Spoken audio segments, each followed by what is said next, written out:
Welcome everyone to today's daily visit with God. This one's going to be found in Proverbs chapter 4, verses 1 through 4, and it's a lesson in parenting. All right, so here's what the passage says.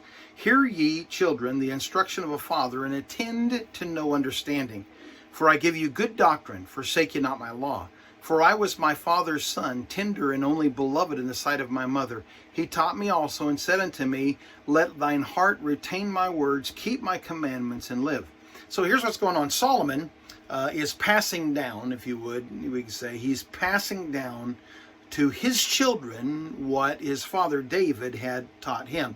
And in verses 1 through 4, he addresses, the Bible talks about first the children, but it also uses this phrase, my son. So children as a whole, but also one child in particular is being spoken. So he says that his father taught his children, but his father taught him as if he were the only beloved of his parents. He's not the only child of David or even the only child of Bathsheba, but he felt that way concerning instruction. And here's the lesson for parents. You know, a parent would do well to learn to pass down good doctrine, good laws, the Word of God, standards and morality and good citizenship. He'd do well to pass those down to all of the parent's children, but a parent would do well also to teach the children in a way that is unique and precious to each child